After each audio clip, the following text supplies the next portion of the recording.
Morning, Mel. Morning.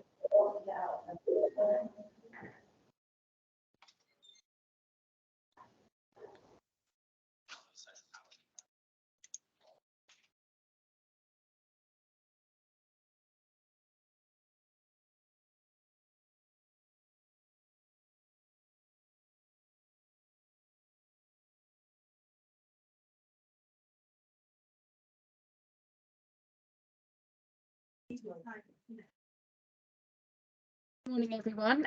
We'll just see if there's anyone else that's waiting in the lobby to come in. But thank you for joining us today for the Haslers webinar on cutting carbon without cutting profits. So today's webinar is going to be presented by Stephen Godfrey from Auditel. So before I hand him over, just a couple of housekeeping bits. So we are recording today's webinar, so we'll be able to send you the recording after the event. If you do have any questions at all, feel free to either select the button which is like raise your hand, or pop it in the chat, and we'll be taking questions at the end of the webinar. So we've scheduled it for about 45 minutes, but it should be, I think Stephen will sort of confirm this, between 30 and about 45 minutes, I expect. So I'll pass you over to Stephen now. We hope you find the webinar useful, and we'll speak to you at the end. Hi there. Good morning. Thanks, Charlotte. I presume, can everyone hear me okay? Okay, good. Right. Okay. So my name's Steve Godfrey. I'm with a company called Auditel. We're working with Haslers at the minute to address the question of their emissions and what we might do about it, and so on and so forth. The topic of the webinar today is cut carbon without cutting profits. So obviously we're all under direct or indirect pressure to cut our carbon emissions. And just a brief note, when I say carbon, that's a catch-all term. There are actually 7 greenhouse gases. Most people know about CO2, carbon dioxide. Most people know about methane. There's 7 in total, some of which are families of gases, which are some of the most vicious ones are, ironically, some of the most vicious greenhouse gases are refrigerant gases, such as you've got in your fridge, freezer, or car aircon, or so on and so forth. So if I say carbon, it's a euphemism for any and all of those greenhouse gases. So it's a very, very big topic, trying to address how you target what to cut and how you go about cutting it. It's too big to cover in 40 minutes. As Charlotte said, we've put together a sort of 15-page guide, which Charlotte will send out after this along with a recording. So you know, don't worry if you don't quite keep up, or if I don't get the chance to explain what you wanted explained in detail, because there's a lot more detail in that 15-page brochure. If you have a question after that, if it's a question that I can answer sort of in 10 minutes on a phone call, then feel free to give me a call. I'm sure Charlotte will send my details out. If not, they'll be on the final slide. You know, if it's more than that, if it's actually a project, then we'll have to talk about how we handle that. But if you've got something you're stuck on, or I don't quite get that I can sort out fairly simply, then just give me a call and we'll just sort it out there and then. Okay, why do we need to cut carbon in the first place? Well, oh, why isn't my slide forwarding? Hold on. I'll let you read the first slide rather than talk across it. So as you may well know, you probably do know that the UK has a legally binding target to reach net zero by 2050, which effectively means we've got to cut emissions by 100% versus the levels that were present in 1990. We do have interim targets to check that we're on track. I'll let you read the slide.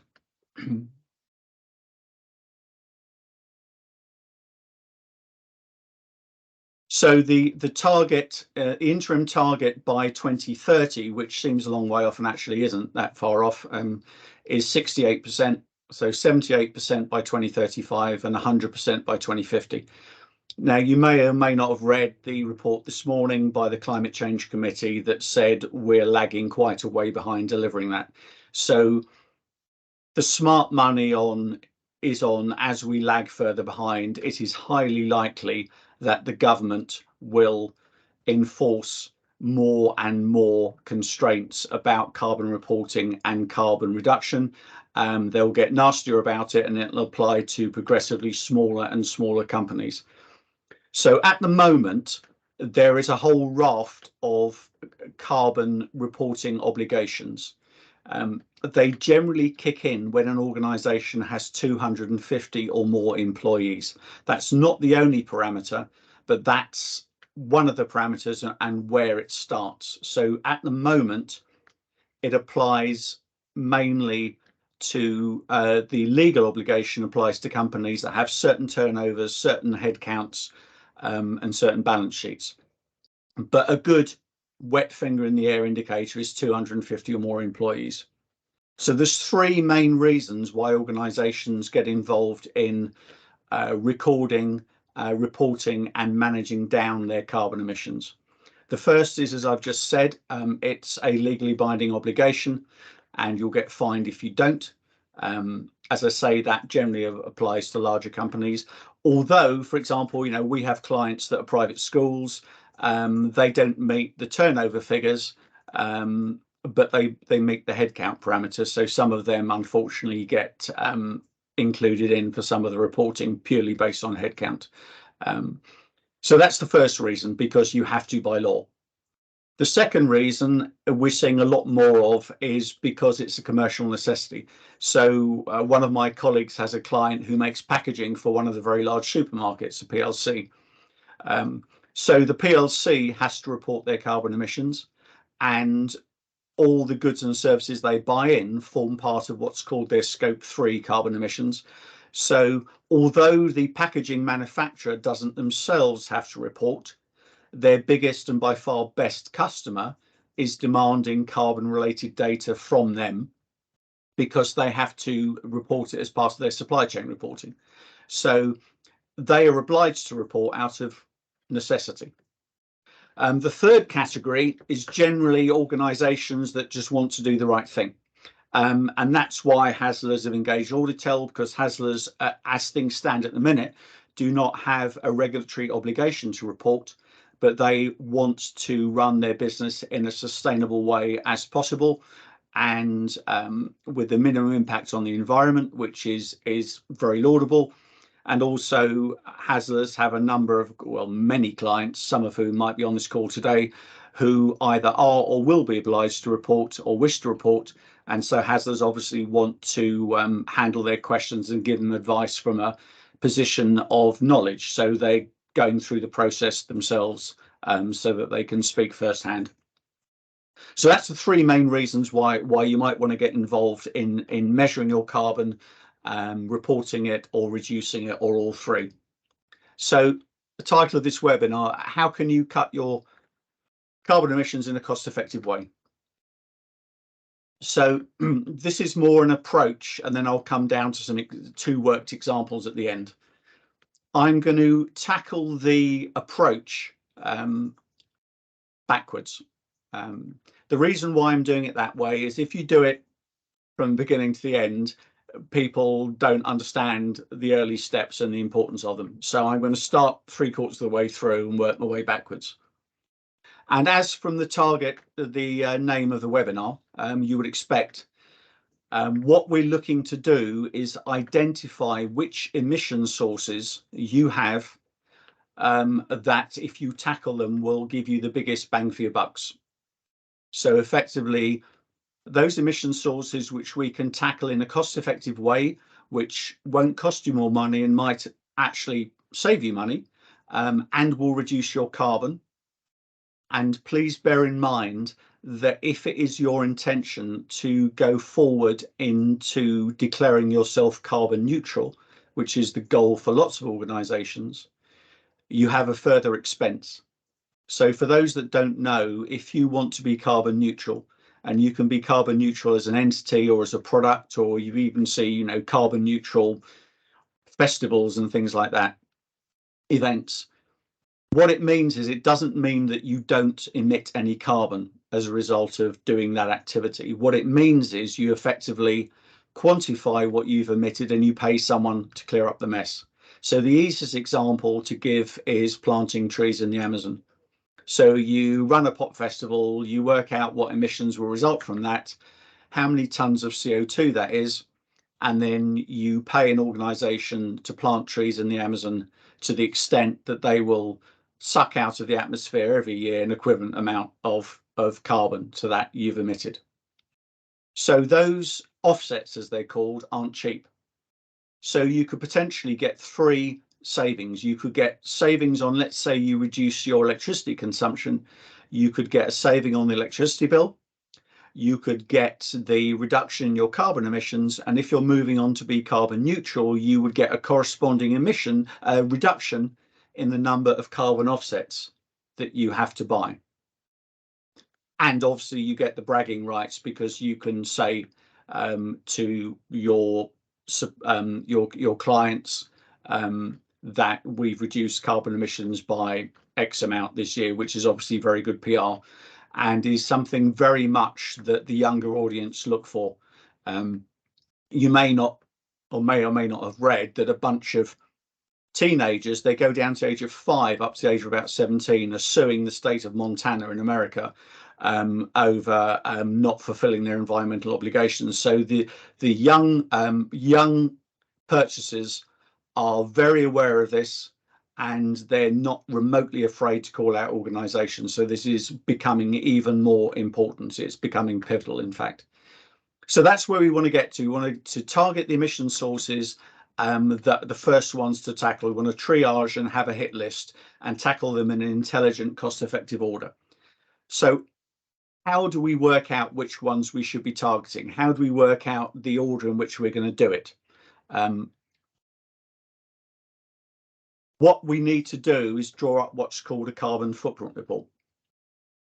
So the first step of that is to sit down and work out for your organization exactly what your activities are. And that's not just the client-facing ones, it's also the activities you do just to run your organization.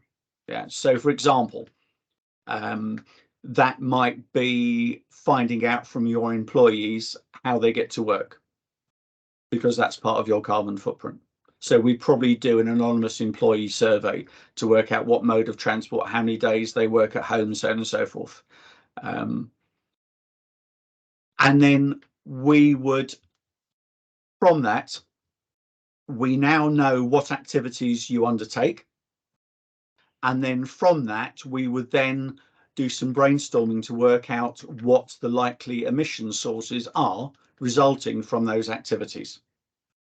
So it won't necessarily always be things you might think about. For example, if you turn on a tap and use water, you don't immediately think of that as a carbon emission, but there's a whole industry and a whole bunch of equipment and plants and infrastructure and pumps and things to purify the water and pump it to your tap. And there's a second industry to take away the wastewater and sewage and process that and make it safe for human consumption again. So every time you use water or you put water down the sink, you're incurring a carbon footprint. So we have to dig quite deeply, because some of them aren't immediately obvious. And once we have amassed a picture of what activities you do and those activities which might be incurring carbon or greenhouse gas emissions, what we can then do is we can do some calculations on those to work out, because there are official conversion factors working out for a given activity, or using so many kilowatt hours of electricity, what carbon emission that implies. We can actually quantify for your organization where your emissions are and how much those emissions are per area, how many tons of CO2 equivalent. But as you can see, in order to get an accurate carbon footprint report, and I would say there is no point getting an inaccurate carbon footprint report. If you go online, you can find umpteen companies that we do use some form of carbon footprint report. Most of them will get 3 or 4 sources of data, put it in a spreadsheet, and send you some sort of carbon footprint estimate. Some of them will give you a badge or logo you can put on your website. Some of them will send you a certificate. Unless they've considered every single source and the quality of data, then the carbon footprint report won't be worth the paper it's written on. And I would also suggest at this point, not only is it not useful, it's potentially, I wouldn't say dangerous, but the Competition Markets Authority, the CMA, a couple of years ago published a green code, and the Advertising Standards Authority as well are becoming very hot on potential greenwashing and making spurious or unsubstantiated environmental claims. So if you make a claim, unless you can absolutely prove it down to individual bits of data, it is a rash move to start making claims. The CMA, for example, the green code has many elements to it. And I'd recommend Googling it and just seeing before you make any environmental claims.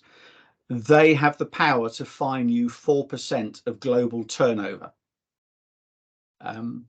if you make spurious or unwarranted environmental claims.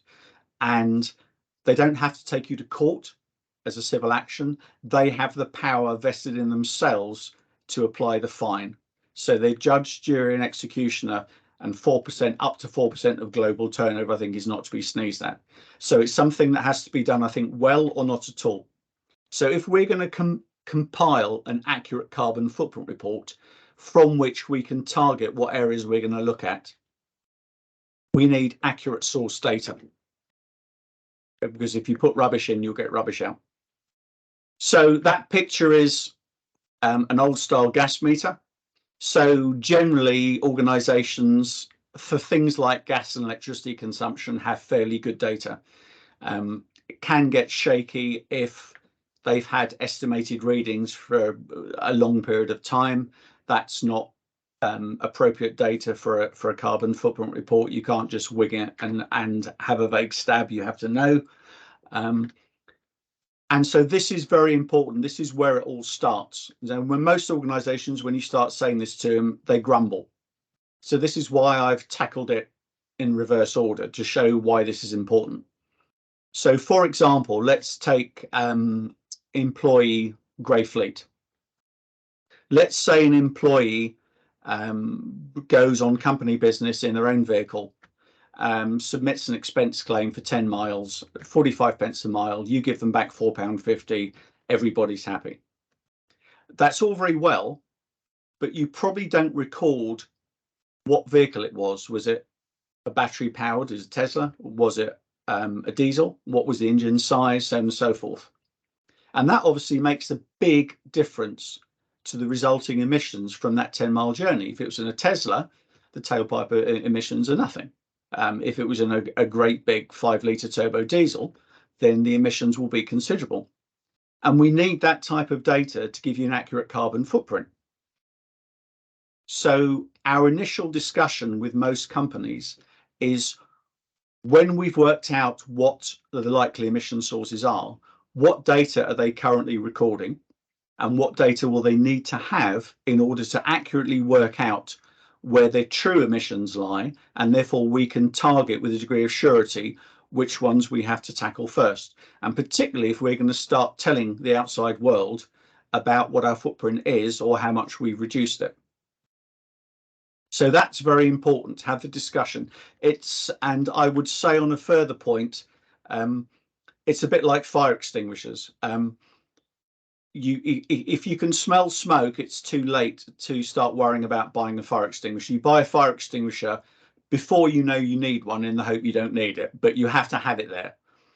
As you can see, we speak to some companies and we say carbon footprint report, and they'll say, well, I'll worry about it when it happens. I'll worry about it when someone asks me for it. As you can see from this, if you need at least a year's worth of appropriate data, you need to start doing this sort of activity about a year before you actually need your carbon footprint report. So even though you don't need it now, you have to start thinking about it now. Otherwise, when the time comes when you do need it, you won't be able to compile it because the information won't be there. So the final step is obviously keep measuring and tracking your progress. So if we're putting measures in place, for example, it might be we work out that putting solar panels on the roof of your building, if it's suitable, is a good idea, as it will lower your energy costs and it will lower your carbon footprint. Then we obviously want to measure whether it's having the desired effect. And then, you probably want to tell people about that. We want to check the project's working, it's cost effective, it's having the results, and then we can tell the outside world that, hey, we've taken this measure to actively reduce our carbon footprint. So the 4 steps, the initial approach, are those I've just covered. Work out what data you need, start recording it. When you have sufficient data, draw up an accurate carbon footprint report. That will show you what emissions you've got and where they're coming from.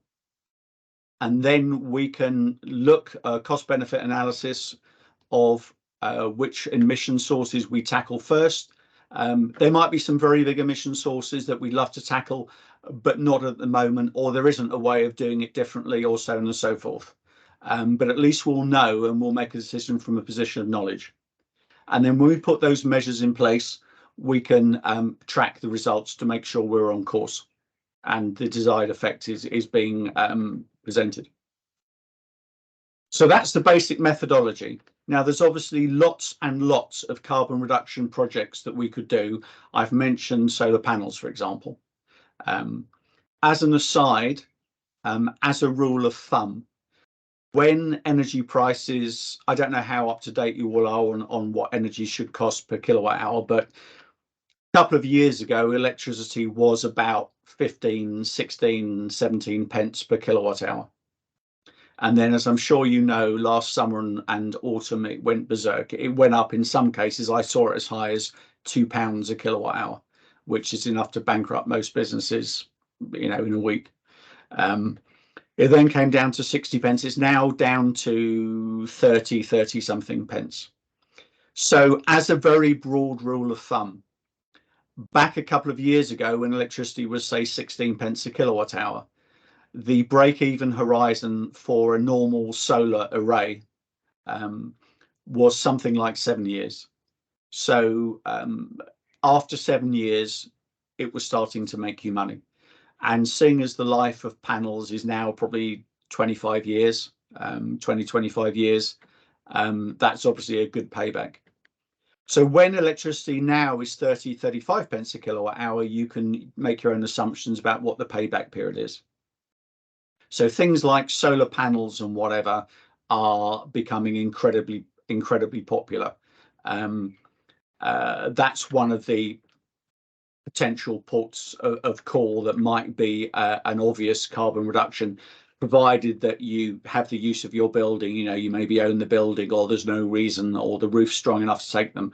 But I've got 2 other examples. I wanted to give you some examples of something specific, just to shape your thinking about potential carbon reduction projects.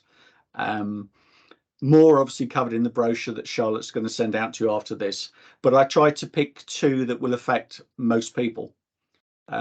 So the first one I picked is an example from electricity, because I've yet to encounter a business that doesn't have electricity in some size, shape or form.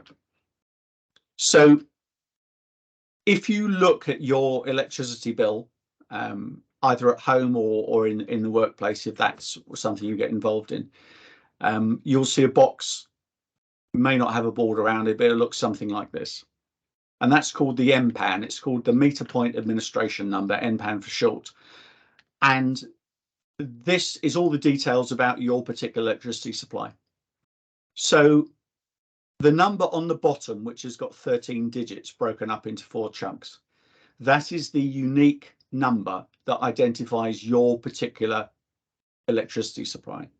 So you can think of it, that is the unique number of the black cable that comes out from the ground and goes up to your meter. On the top, there are 3 lots of figures.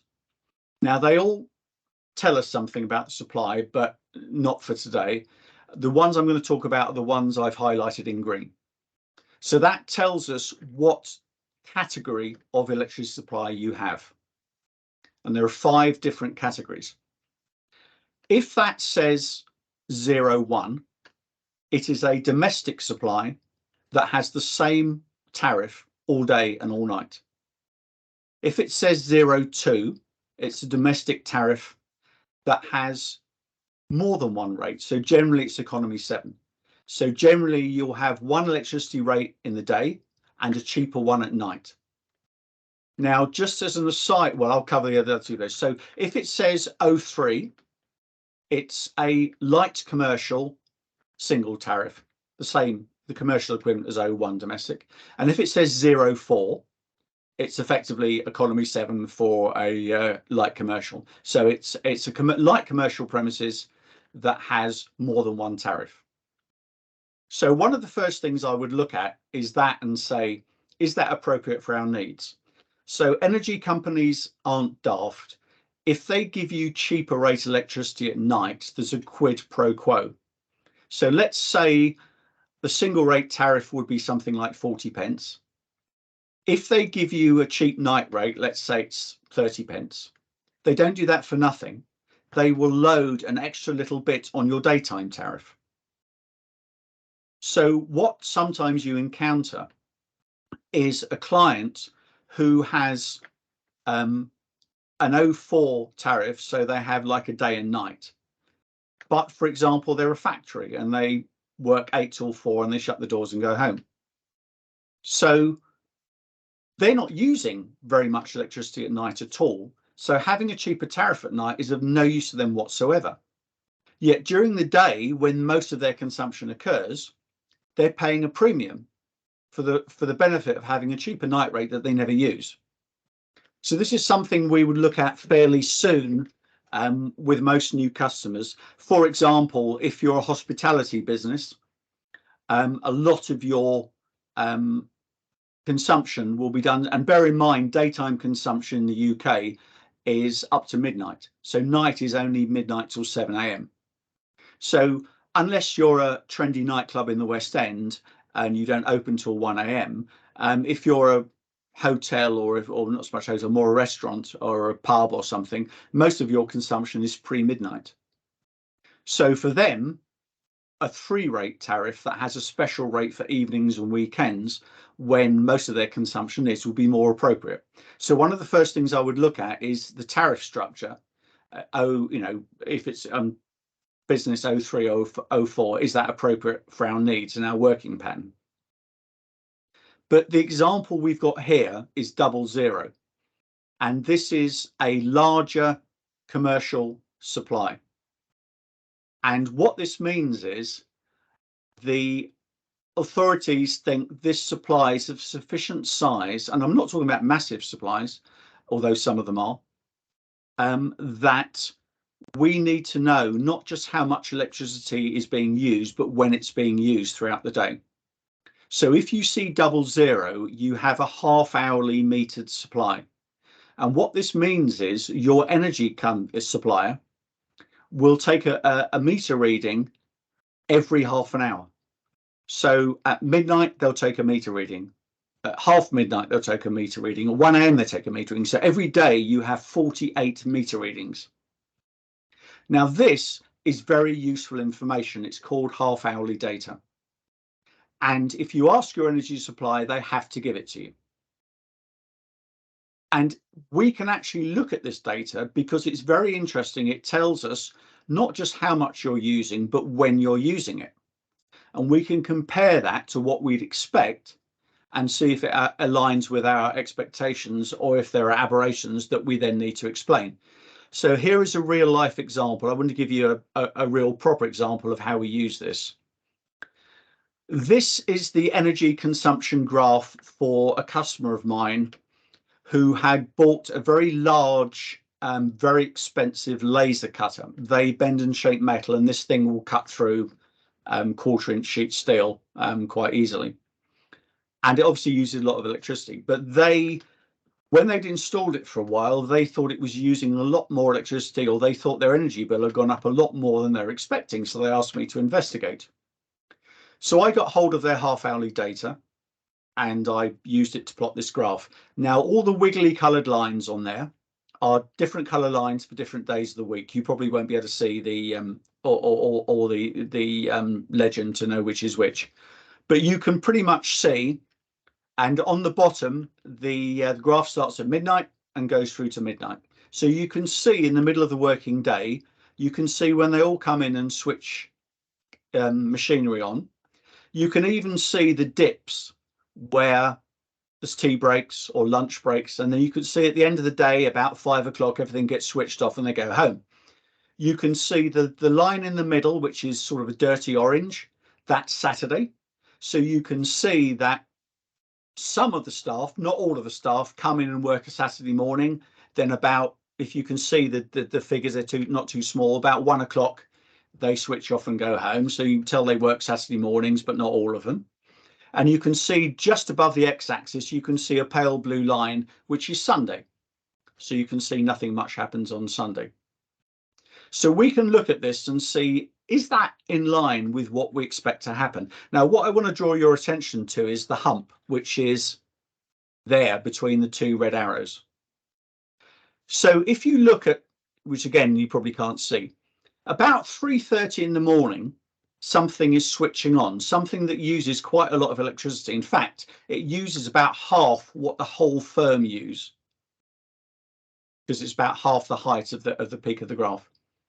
And then you can see it gets masked about 7:30 when everyone else comes in and switches things on. It gets lost in the wash. Now that, when we sat down and discussed this, they were led to believe by the manufacturer of the laser cutter that it used not a lot of electricity when it was on standby. So they programmed it to switch on and warm up at 3:30 in the morning.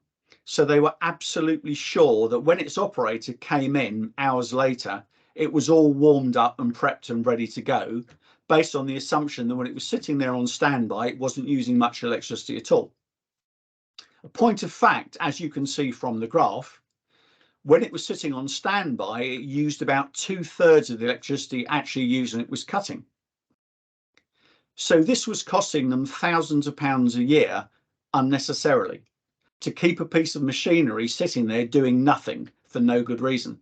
So once we had that and we had our answer, they altered the timings of where the machine switched on to preheat to a couple of hours later in the day, to the minimum necessary to get it up to operating temperature by the time the person using it came in, which not only cut an awful lot of money off their electricity bill, but actually reduced their carbon emissions. And I put this example in because we haven't spent any money on any equipment. We haven't made any changes. Well, we have made changes to one timer switch, but we haven't altered anything around or whatever. It hasn't cost us anything except a bit of analysis and a bit of thought. So this is a prime example of how some ways of reducing your expenditure and reducing your carbon footprint don't require any capital investment. They just require a bit of digging and a bit of thought. So that's one example. The second example, as I say, I can't cover loads of examples, but the second example I wanted to give you is one which I think will affect us all sooner or later, is heat pumps. Now, heat pumps are magic in a way which I will explain in a second, but I'd just like you to read the next slide, which you might be aware of anyway.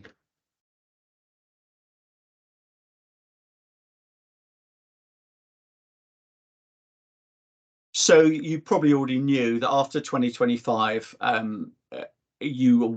builders were not allowed to be install gas boilers in new builds.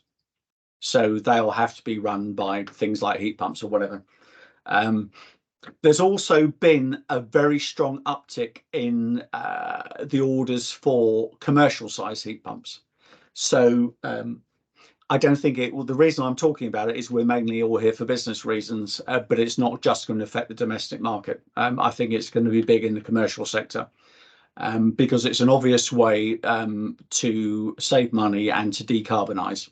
If you've got big thirsty gas boilers and that sort of thing, you're burning gas, you're burning methane. If you want to decarbonise, fitting heat pumps is an obvious way forward. So to briefly explain, because it's a bit of a black art, how heat pumps work, and I'm only going to give a very high level. So heat pumps are very, very similar to your refrigerator or your freezer. So what effectively they do is they exploit a property of refrigerant gases, fluorocarbons, which means that the boiling point of those gases is very dependent on what pressure they're under. So, for example, we all know that when you boil a kettle, water boils at 100 degrees centigrade. We all remember that from school. If you boil water on the summit of Everest, the water will boil about 88 degrees centigrade. In fact, you can't get a decent cup of tea on Everest because the water doesn't get hot enough to brew the tea properly, because the atmospheric pressure is lower. Therefore, it takes less temperature for the water to boil, so it boils at 88, not 100. So refrigerant gases, the fluorocarbons, that they exhibit that property very, very strongly. So what they effectively use is they're used to harvest heat from the outside world and bring it into the building. So in effectively the reverse of what a fridge or freezer does. A fridge or freezer has a very heavily insulated box, and you pump refrigerant around it, which goes into the back of the fridge or freezer inside and sucks any small remaining amounts of heat out of the fridge or freezer, and then takes it to the back of the fridge or freezer. And if you've ever felt the back of a fridge or freezer, and be careful, obviously, don't put your hand on it, but it gets warm. That's heat being sucked out by the refrigerant from inside and expelled into the outside free air. Heat pumps work on a very similar procedure. So what they effectively do is, with an air source heat pump, they extract small amounts of residual heat from the outside air. From ground source heat pumps, you'll have an awful lot of pipe buried in the ground, either horizontally or vertically, and refrigerant will be pumped round that, which basically harvests lots and lots of tiny amounts of heat from either the air or the ground. And then it's brought back and, to use layman's terms, concentrated. And then when it comes into the premises it's trying to heat, that will go through the heat exchanger you could see on the left, and it will generally be used to heat water, which is thereafter pumped through radiators. Or what works best for heat pumps is underfloor heating. That's the best. Radiators don't suit heat pumps too well, but that's effectively how they work. As an aside, I would say that the refrigerant, or old school refrigerants like you get in heat pumps or air conditioning or whatever, has a massive global warming potential. So some of the refrigerants will have the same effect on warming up the planet as 14 or 16,000 times that amount of carbon dioxide. So a small leak in refrigerant has a big effect, negative effect on the atmosphere. And going back to what I said about having a high quality carbon footprint report, when an engineer services an aircon unit, a commercial size one, they will probably have to top up the refrigerant, and they will have to make a note of how much new refrigerant they replenished and what the refrigerant was, because there's various types. And when we do a carbon footprint report, that must be included as part of your carbon footprint. So one of these sort of online places that gathers a few gas bills and electricity bills and says, there you go, there's your carbon footprint. If they're not asking for that sort of data, then they're not doing a proper job, and it won't stand close scrutiny. Okay, so that's basically how a heat pump works. It harvests lots of tiny bits of energy from the outside. And bear in mind, even on a freezing cold day, there's still residual heat in the ground and in the air. It doesn't feel like it, but there is. The reason why I said they're sort of magic is what's called their coefficient of performance.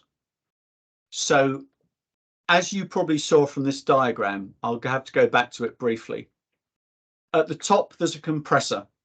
On the right-hand side, the unit that sits outside, there will be a fan blowing air, or there will be a pump pumping refrigerant through the miles of piping. Inside on the left-hand side, there will be a pump pumping water through the heat exchanger and through your underfloor heating or your radiators. So we've got basically three electrically powered pumps. So how are heat pumps more efficient? What happens is, although we have three electrical pumps running, the source of heat is free. So we don't have to burn gas.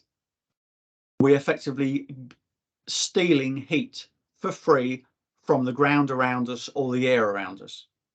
So what happens is, although we have up to three electrical devices running in order to do that, for every 1 kilowatt of electrical energy we use, we get back between 3 to 4 kilowatts of usable heat.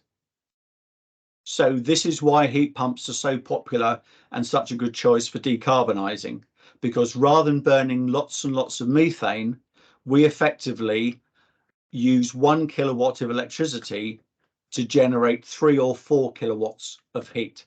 So that's their coefficient of performance. So they basically punch outside their weight and are very carbon efficient. They produce a lot more heat for each kilowatt than they should do. So I've covered the basic approach to how you should go about working out what carbon emission sources you should tackle and in what order, and basically some beginnings of how you might think about it. I've given two examples of some of the obvious topics that might present themselves to you and some basic background about how to start considering those. As I said, Charlotte will be sending out a more in-depth guide after this. You'll also get a copy of the recording. My details are on there, and I'm sure Charlotte will include them. As I said previously, if you've got a question that I didn't cover that I can answer fairly briefly on a phone call, then just please contact me or email me. And if I can answer it fairly quickly, I will. If you want more in-depth help or something like that, we'll have to speak about what form that will take. But for now, thank you very much for attending. I hope that was a useful primer, and I'll hand back to Charlotte for any questions you have. Thank you very much for attending. Yes, thank you very much, Stephen. That was really interesting. We haven't had any questions in the chat, but we have got someone that's raised their hand, Chloe Taylor. So Chloe, if you want to unmute yourself, feel free to ask the question. Hello, can you hear Hi, me? Chloe. Hi, thank you for that. That was really informative and lots of information there. You mentioned about the UK having a legally binding contract and putting more pressure on small companies. I'm from a small school, and just from my perspective, I just wanted to gain understanding in terms of what, in your professional opinion, what do you think may be implemented for schools in terms of offset inspections, if you think sustainability would be sort of included in that in the future? Offset inspections.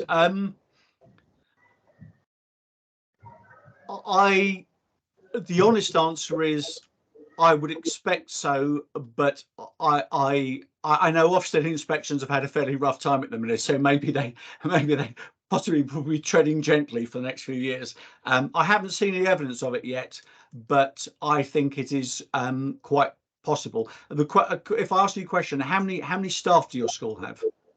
I think we're around 150. Right. So it's unlikely then that you will have to be obliged to report for regulatory reasons. The other reason thing I think it is back to the three reasons for reporting: the regulatory, the commercial expediency, and you want to do the right thing. Can I ask, are you a state school or a private school? Yeah, we are in a private school. Right. So the ESG credentials of your school might be something that you wish to address purely for its own merits. I have private school clients who are obliged to report, but they can incorporate the results of that and their carbon reduction efforts in messaging to parents. So whether or not it is incorporated in Ofsted inspections, I think it's something of increasing consideration for parents when they're reviewing what schools. And also, I think it's a very interesting part to maybe incorporate into the curriculum for the children, because it's a big topic for young people. And if they probably have an interest in what their own school is doing in that regard. So to be able to give them some positive messaging and involve them in it, i.e., publishing data about the school's emissions for the past month and whatever, and getting them on board, I think that fits really well. Was that a suitable answer to your question? Yeah, that's great. Thank you. And we have started to sort of implement more sustainability and eco things into our curriculum and across the schools, and we can see the joy in the children, sort of, them exploring and questioning why we're doing things, and they really are involved, and that's a really good starting point, for us. Yeah, I think, and the also I think it's important to, this is why measuring it is important, because if you ask anyone, children, older people, to change their behaviour, so back in the day when the carbon trusts were more forward than they are now, they reckoned that just writing an energy policy for your organisation and telling your staff that the company was mindful of their energy use and measuring it was good for 4% reduction in your energy use. Because when management communicate that to the staff, or in your case staff and pupils, people start changing their behaviour, turning lights off, not leaving hot taps running, because they know someone's watching.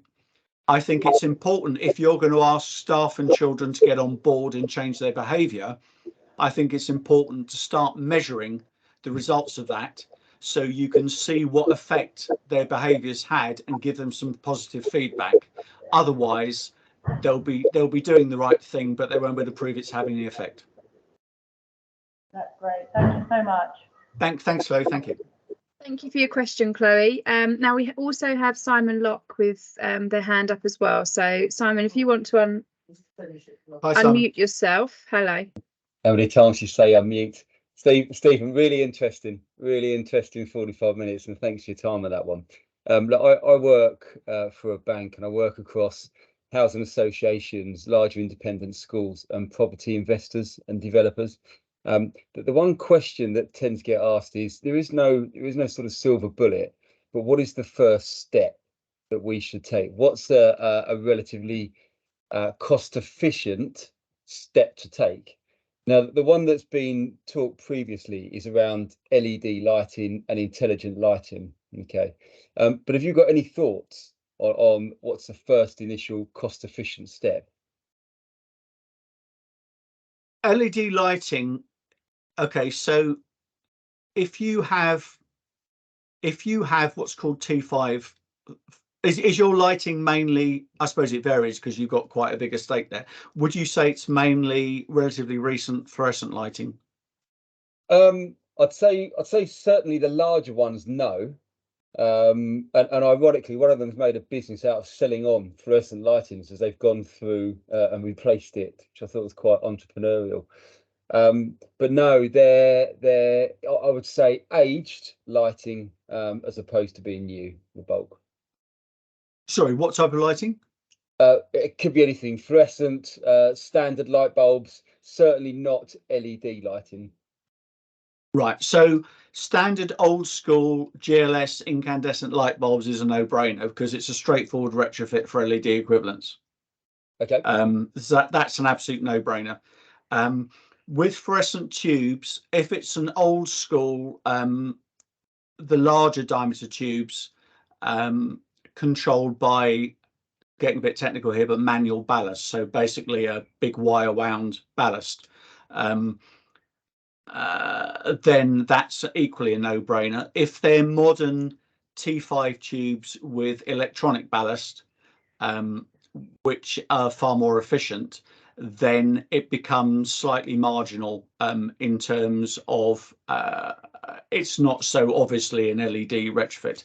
And there's other considerations such as can you straightforward, so for example, if you're replacing some forms of ballast with an LED tube, you have to rewire the luminaire. So it's not just a question of unplugging one tube and putting another one in. You have to actually do electrical work. And then you come into the nature of the premises, i.e. what's the access like? So if you have a factory and you have a production line and you have high bay or freshener lighting suspended high above the work area, as is often the case, you have to have access equipment. You have to potentially stop the production line for safety reasons and things like that. It's quite expensive to do the retrofitting, so there's more sums to do in that respect. But I would say incandescent lighting, yes. Old school T12, the larger, fatter tubes with old style ballast, yes, absolute no-brainer. LED lighting has a very short payback period. So that's, as you say, that's one of the first things I would look at. There are other things that are maybe not so obvious, like some of the entities you've mentioned probably have large boilers, and there are companies round which are very have some very interesting ways of controlling the boilers more accurately and building management systems which can have some substantial savings. So yes, LED lighting. Probably the quickest, cheapest thing you can do is behavioural change. Is to communicate to the people using the premises the ever spiralling cost of energy, and saying that it's sort of being monitored and asking them to economise wherever possible. Have you done anything like that so far? Well, as I say, they're very much my clients. Okay. So it's sort of a growing conversation. I mean, I would say this certainly this year has found like it's felt like there's been more of a final penny dropping moment. And I think certainly when we're looking at the scope outputs, particularly some of the larger entities and larger schools, a lot of the rhetoric in there is now very specific. Whereas, and it's not a negative, but I think previously perhaps some of that wording has been quite general. I think there's very much more specific focus around steps that are being taken now. Yeah, well, it will be. Everyone's been, it depends. It also depends slightly on where people were in their energy contract renewal cycle. So some of my clients, by luck or by judgment, had signed long-term contracts, and therefore they missed the worst of the energy price increases. I also had clients who, by sheer bad timing, had to renew at the absolute peak of the market. So I had some clients whose energy renewal was 4 times the price of what it was previously. Okay. I've had other clients who similarly basically said, I will have to shed staff. I can't afford to pay this. So part of their thinking will be shaped on whether their renewal fell at a particularly unpleasant time when prices were at their peak. Okay. I would potentially say if they've dodged that bullet, when their next renewal comes around and it's going to be at least twice what it was, they may then have a more receptive frame of mind to all the sort of things that you've been asking me about.